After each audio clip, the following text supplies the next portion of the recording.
Good morning, everyone. Guess it's still on the morning side, yes. Soon 11:30. It's good to see you here today. And also good to have the opportunity to say a bit about my favorite topic, which is the agreement, professionally wise, not in my spare time, of course. I think it's very important to say that relations between the EFTA states, I mean, Iceland, Liechtenstein, and Norway and the EU is very good. It's very strong relations. It has been for many, many years. The agreement is almost 30 years old. It will be next year. And the cooperation is broad.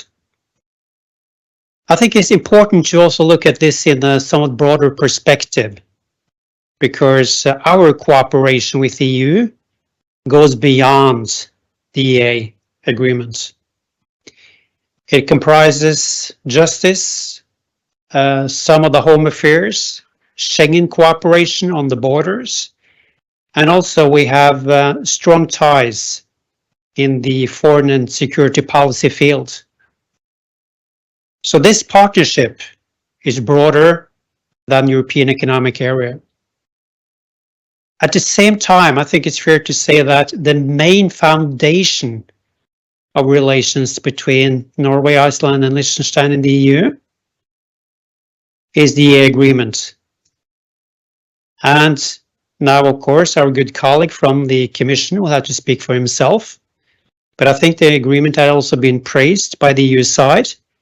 And I think even the term the gold standard has been used at some stage, meaning that we have the closest relationship with the EU of any countries not being a member. I think also it's worth saying that now during these tough times with the brutal war in Ukraine, we are very much working together with our EU partners to assist the Ukrainians in this terrible situation. And we are part of the sanctions which have been imposed. There are 10 sanction packages now. We provide military equipment, humanitarian assistance, and also significant amounts of money for budget assistance to the Ukrainians. And as you may be aware, if I take my Norwegian hat on for a second, Norway launched a comprehensive multi-year program for 5 years called the Fridtjof Nansen program for assistance to Ukraine. We launched that just a few weeks back. And that will run from this year and for 5 years from now.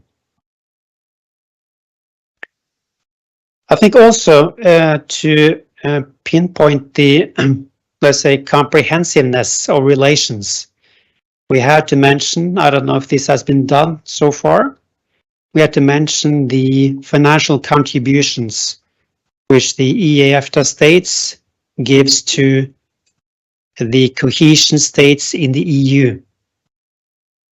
The cohesion states are the less prosperous states in the EU. We're talking about 15 states we provide money for. And these contributions to so-called reducing social economic disparities were done from the very beginning in 1994.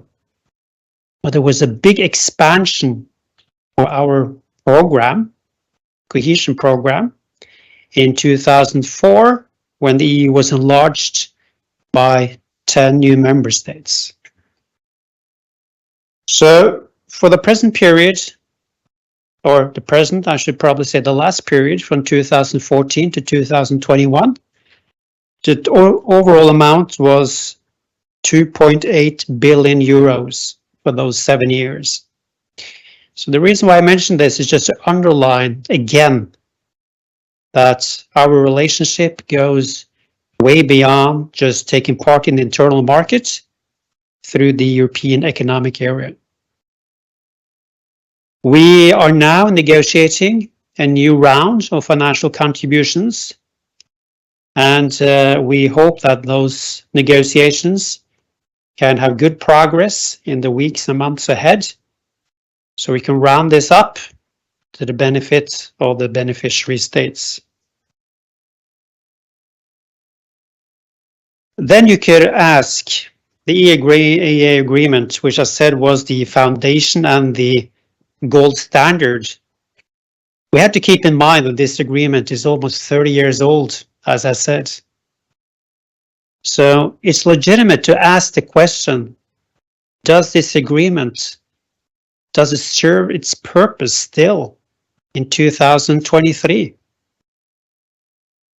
Is it still designed in the way which takes care of the interests in 2023 of the EEA EFTA states and the EU?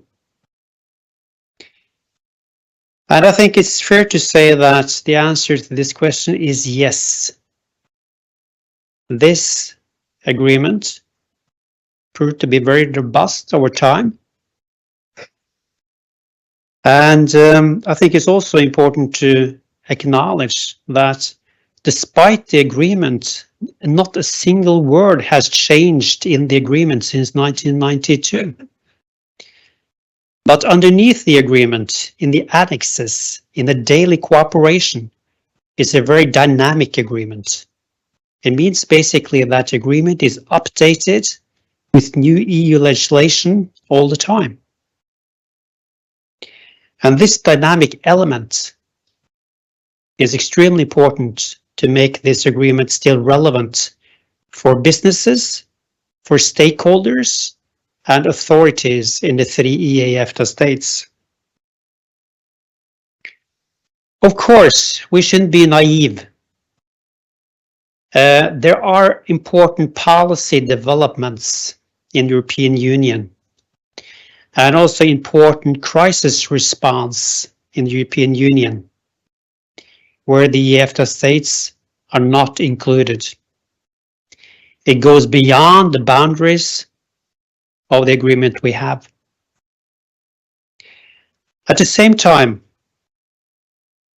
I would like to praise the Commission, the EU side, and ourselves in all modesty, that we have taken advantage in a pragmatic way to expand our cooperation when mutually beneficial. Maybe this sounds a bit cryptic, but I can give you some examples. Europe has been in crisis mode for the last 2, 3, 4 years. First, we had the pandemic, COVID-19. Then we had the energy crisis. Then we had this terrible war in Ukraine. And also we have big issues in the geopolitics and competitiveness in Europe. And quite a few of the measures and the very capable crisis response from the Commission, I must say, and the EU, the work they have done on the crisis response is very impressive indeed. But we have seen that we have been given opportunities to connect to some of this crisis response, despite it perhaps being in the gray zone of the agreements or outside the agreements. Give you an example now. When it comes to health preparedness, maybe it sounds a bit technical, health preparedness, what is that? That's basically prepare yourself for crisis in the health sector. The COVID-19 was the last one. What will be the next? Who knows? The EU has really gotten its act together and are creating now a health union. The representatives from the Commission will probably mention that afterwards, Thomas. And we from the EFTA side, we are now in discussions with the Commission and the EU side to see in what way we could connect to this increased cooperation on health preparedness. Some of this obviously falls inside the European Economic Area, the agreement, and some of it is maybe more in the gray zone of what the agreement comprises. There's also very strong efforts now in the EU to boost competitiveness.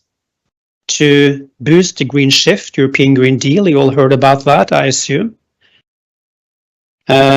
which is a big priority in the EU. And we, from the EFTA side, we try to build partnerships with the EU, which goes beyond the agreements we have today.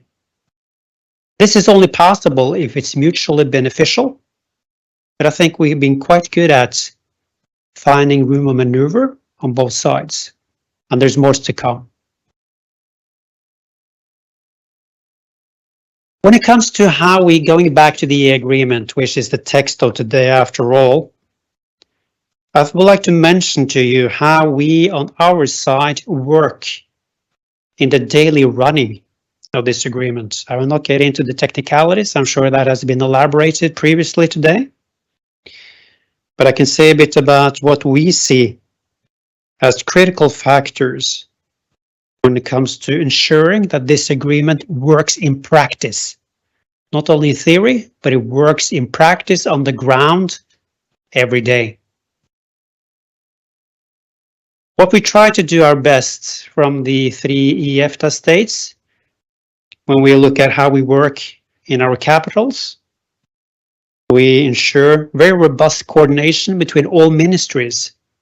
As you will be aware, the internal market comprises most strands of society, and which means that most ministries are involved. So this means that we have to have very strong coordination back home, and that we try to do. We also need to have very strong knowledge about the agreement. Maybe that sounds something you take for granted. Of course, you need knowledge. But the thing is that people come and people go. The ones that worked on this agreement 30 years back are not any longer around. Well, they're around, but not here. So we need to consistently train new staff back home and make sure that the people that work on the management of this agreement are very competent, very knowledgeable, and also have the historical memory to make it work. We also use quite a lot of time on keeping close contact with national stakeholders. There may be businesses, other affected parties, public, regional authorities, individuals, students, researchers, and make them sufficiently aware of the opportunities that these agreements gives us. So that stakeholder outreach, I speak on behalf of Norway, but I'm sure that Iceland and Liechtenstein do the same. It's extremely important to mobilize attention and mobilize the different actors, stakeholders that can utilize the agreement. And also, one thing is that we need efficient problem solving with the Commission services. It goes without saying that in an agreement which comprises, as I said, most strands of society, and is so broad, there will always be some tricky issues coming up. And I think that, you know, both the Commission, European Commission, and we on the EFTA side, we're trying to our best ability and good faith to solve these issues the best way we can. Sometimes these issues drag on for months or for years, but usually we're able to solve them quite quickly. So you should never be scared about problem solving. Problem solving and that things are not always smooth, at least not in the beginning, is just a quite natural thing. You can ask our dear colleague from the Commission about how internal EU affairs work. There's plenty of challenges there as well.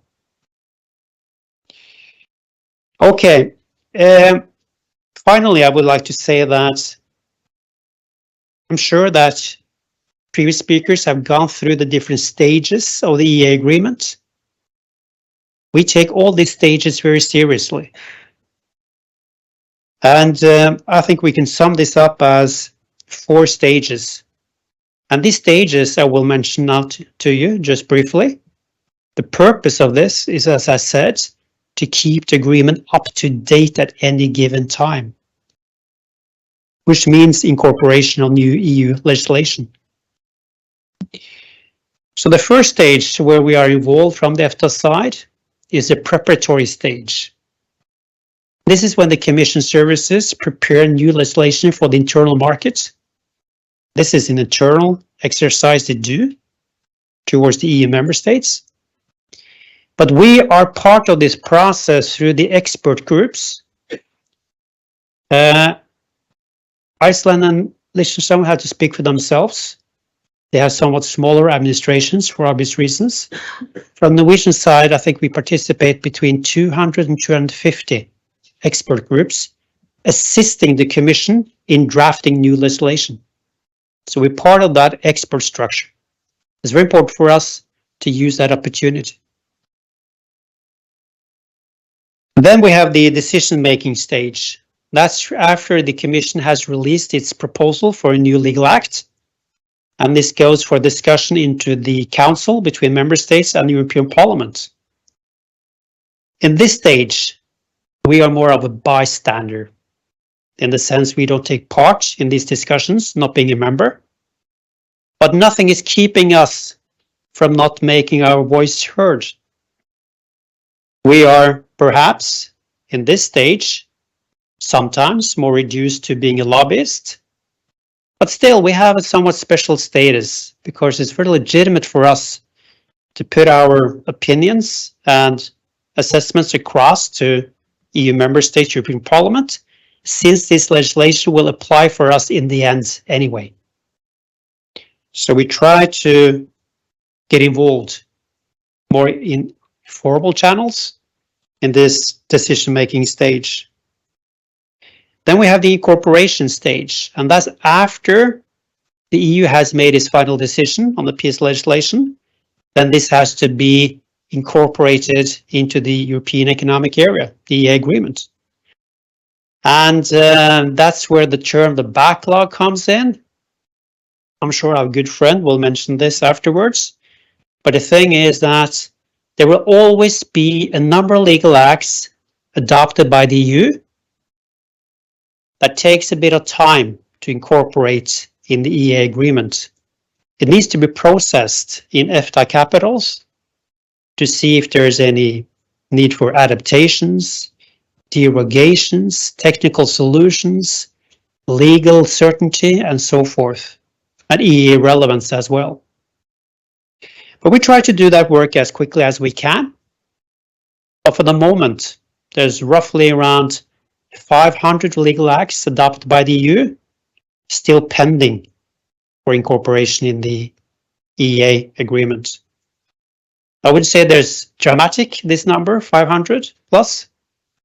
I think it's more a reality, but of course it can be cut to some extent through joint efforts. And the last thing here is the implementation stage, which means that when a legal act has been adopted, decided by the Joint Committee of the EEA, which means that Norway, Iceland, Liechtenstein, we have taken the obligation of including it in our national law. It needs to be so-called transposed.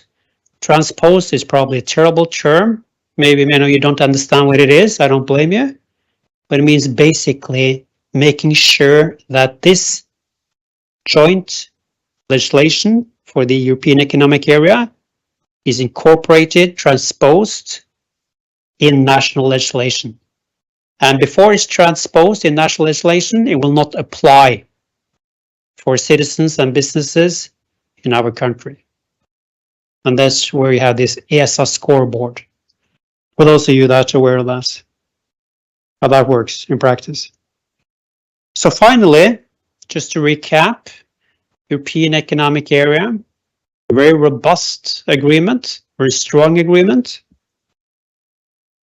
And at the same time, say that the reason why the agreement still is so relevant after 30 years, I think it's because of pragmatism in the way the agreement has been managed, both on the EU side and our side. And I think this pragmatism in the implementation of the agreement, in the management of it, we need to keep that pragmatism also in the future, meaning that we need to respect the intentions, the rights, the procedures, the structure of the agreement. Otherwise, there is a risk of deterioration. So this is just to say that we take this pragmatism very seriously on the EEA EFTA side. And also we hope and trust that our good colleagues from the Commission will do the same, because this is the way to make sure that this agreement will stay relevant also in the future. Thank you.